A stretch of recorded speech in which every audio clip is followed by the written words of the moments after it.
A disparate impact case under Title VII of the Civil Rights Act of 1964 concerns an employer's facially neutral practices that have a discriminatory effect on a protected group. Ward's Cove Packing Company versus Atonio explained one way to establish a prima facie case of disparate impact discrimination, after a group of workers claimed there was something fishy about their employer's hiring practices. Ward's Cove and other packing companies operated salmon canneries in Alaska.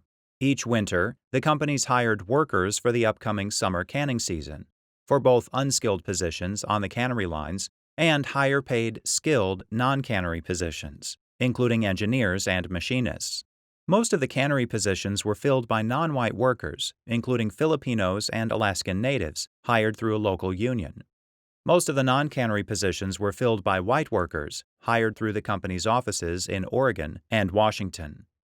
In 1974, Frank Atonio and other non-white cannery workers sued the packing companies in federal district court, alleging racial discrimination in violation of Title VII. The workers claimed that the packing companies' hiring practices had resulted in a racially divided workforce and denied non-white workers employment in non-cannery positions based on their race.